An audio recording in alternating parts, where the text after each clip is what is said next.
What's good, y'all? Akil here, back with another video, and today I'm going to share some snippets from my last live show. And I do these live shows every Thursday, 6 p.m. Mountain Standard Time, and I usually stay on there for about an hour, and I basically just answer whatever entrepreneur or reseller related questions that you guys may have. So if you guys are interested in that, make sure you tune in today at 6 p.m. Mountain Standard Time, and I'll see you guys there. So let's get into it. I have two questions. Do you ever return any merch or keep it all? Do people like to receive their shoes in the envelopes? I've always been scared to ship in those, so I always ship in boxes.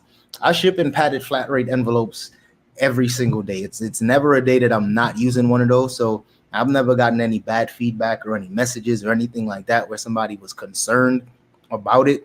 I just think it's just a good way to save money on shipping. And for me, as a customer and as a seller, my biggest thing is always shipping time. If I'm buying something, I don't necessarily care how pretty it's packaged. I just want to make sure that I got it, and I got it quick, and I got it safe. Same thing for Poshmark. Same rules apply over there as well. Even though I know a lot of people enjoy tissue paper and stickers and glitter and all that type of stuff, for me, it's all about just getting it fast. So I always tell people, invest in those poly mailers, especially if you're shipping out clothing. You definitely want to do that. But if you're shipping out shoes, boxes are always good too. But check out my video that I did on pirate ship, and that you can still save some money on shipping costs as well. Even if you don't have the box, you can still just use some of the priority mail boxes and just use those for shipping supplies. Let's see. How do you feel about promotions on eBay for your items? And do you do promotions? And if you do, what percentage do you do? What do you use for your listings?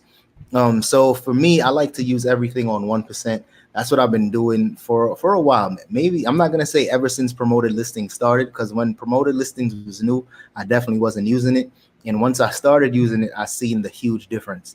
In the early stages, I used to feel like any item that sold, if I was promoting it, you would always see that it was sold via promoted listings. So that kind of made me a little nervous about it, because of course, you're paying for the promoted listings.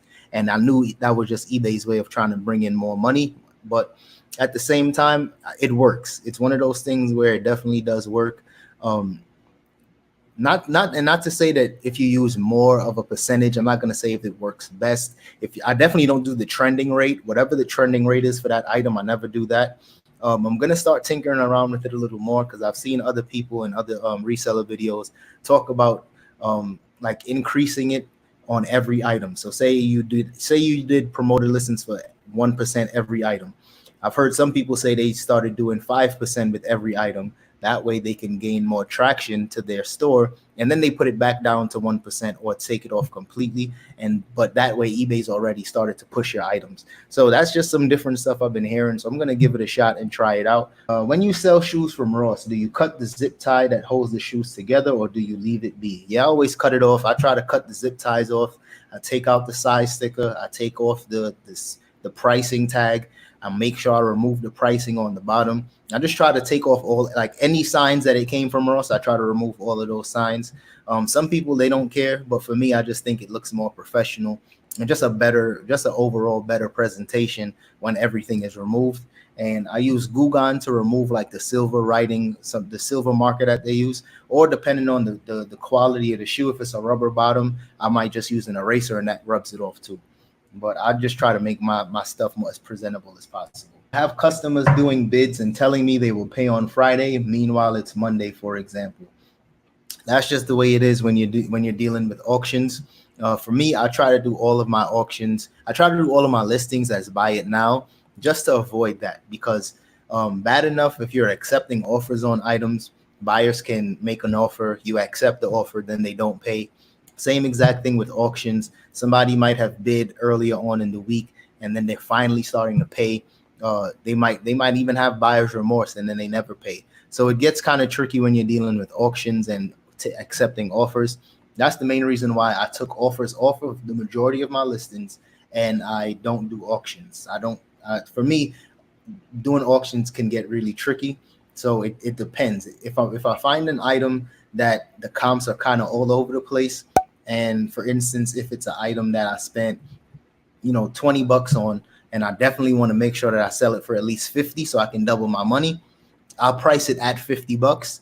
And even if I get one bid and that person wins, I'll be happy. If it goes up, that's icing on the cake. But I just try to price my stuff that way instead of kind of depending on the auction to kind of shoot up, because sometimes it does. Sometimes you might get a bidding war, but oftentimes you don't. So would you ever consider sourcing toys? Yeah, absolutely. I think for fourth quarter, I'm open to toys. I'm open to selling just about anything. I'm just one of those people that I enjoy shoes, and I was selling a lot of random stuff when I first started selling, and I was kind of losing the passion for it. And then when I kind of just honed in on one category to be like my niche, I started enjoying it more, and I started like really refining my methods and my sales tactics and like tips and tricks. So that's just what works for me. But I tell people all the time, if you're a thrifter and you're a really good picker, and your eBay store is just kind of random with whatever, that works too. You can still make good money on that. And I think that's the good thing with eBay, because everybody has their tips and tricks and their rules and whatnot, but everything is different, and everybody's business can still be successful even if we're all doing completely different things. But with toys, absolutely, fourth quarter toys are huge. I'm definitely going to try to get my hands on some.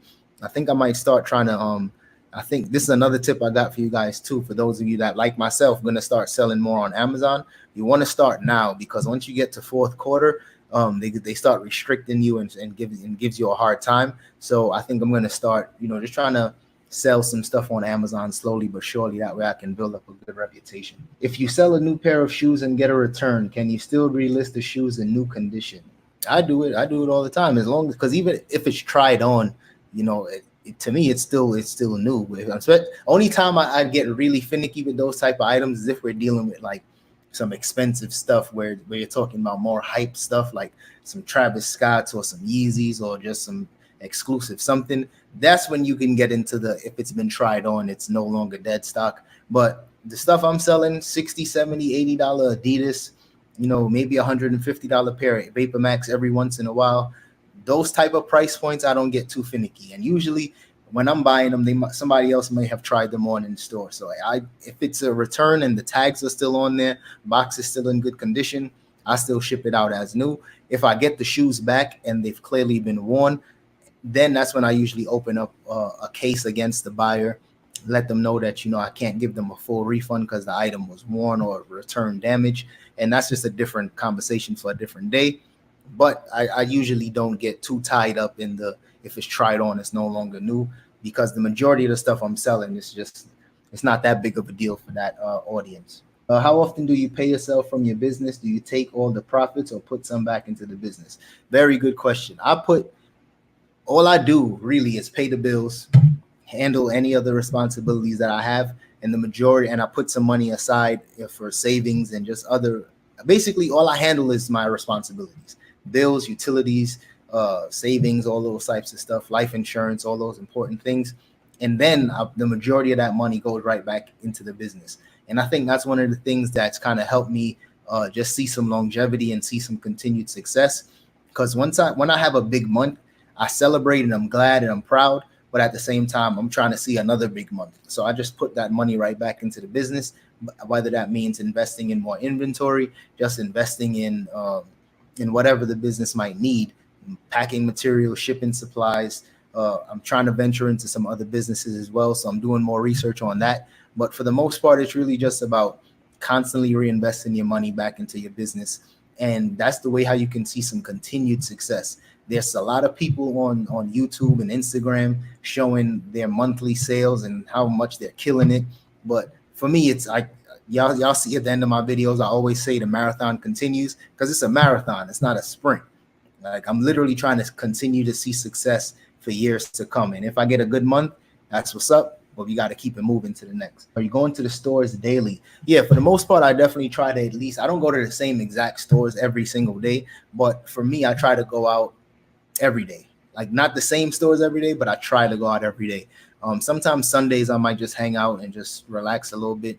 But I try to go out every day. I have a lot of stores within like a 2-mile radius of me. So by me saying I'm going out every day, there's literally a Ross like 3 blocks down from my house. So I go there, I might check another Ross, and the thrift is maybe 5 or 6 blocks away as well. So I just try to go to the spots that's closest to me, then some days I might go to, a little further out. I might go to Tempe a couple times a week just to see if the outlets have restocked and if there's anything worth it. But I definitely always tell people, you want to be consistent. You got to find something that works in your favor. And even if that means, you're listing every single day, that's your consistency. If you're going sourcing every single day, that's your consistency. I just kind of got used to doing it. So I just keep it up, and I put myself in a better situation of finding gems, or just, learning something new, or even figuring out when they restock by going every day. The more often you do it, you figure out the system without even having to ask questions. Have you ever purchased a shoe that has 13 sellers selling the high, but no sales on eBay ever? Yeah, that's pretty common. I've seen that fairly often, especially if I'm doing like raw shoes, or even if I'm in the outlet and it's a shoe that's not necessarily rare, but it's not like highly sought after. If I see a bunch of like active listings and everybody priced their item kind of high, I might still take a chance on that item and just wait until the right buyer comes along. Because one thing you always have to remember with my eBay store as well, my sales are hidden. So unless it's an item that I have several pairs of, or it's like a numerous quantity of, my sales are hidden. So once this item gets sold on my eBay store, you won't be able to see the comps on this item. So just because you don't necessarily see the sold comps doesn't mean that they haven't sold. So if I see a lot of people selling an item and it's kind of expensive, I'll definitely take a chance on it. Why not? Stop with the and give me the strong.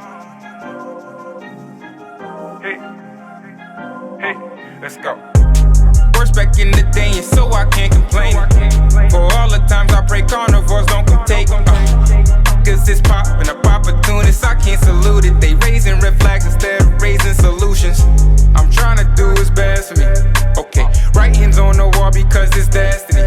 First time my own, but right hand, man, ain't nothing left for me. I left him, see, you can't hold me back like elementary. What's meant for me